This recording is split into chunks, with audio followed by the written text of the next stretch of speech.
आपको अपडेट करेंगे। Islamabad high court ने FIA को आइंदा समात तक बानी PTI की बहन अलीमा खान के खिलाफ कार्रवाई से रोक दिया है। मजीद जानते हैं डॉन न्यूज के नुमाइंदे उमर मेहताब बढ़नी से। उमर, बताइएगा अदालत ने मजीद क्या अहकाम दिए हैं?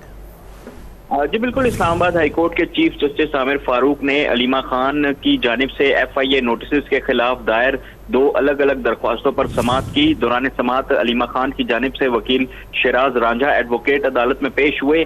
अदालत की जानिब से FIA को आइंदा समात तक अलीमा खान के खिलाफ कार्रवाई से रोक दिया। अदालत ने FIA को नोटिस जारी करके आइंदा समात पर दरख्वास्तों पर जवाब भी तलब कर लिया। FIA के साइबर क्राइम और इंसदाद दहशतगर्दी विंग की जानिब से अलग अलग नोटिस जारी किए गए थे, जिन्हें आज सुबह ही अलीमा खान की जानिब से इस्लामाबाद हाई कोर्ट में चैलेंज किया गया था, जिस पर अभी समात करते हुए चीफ जस्टिस आमिर फारूक ने FIA को मजीद किसी भी कार्रवाई से रोक दिया है और जवाब तलब कर लिया है। जी बहुत शुक्रिया उमर मेहताब बढ़नी अपडेट करने के लिए।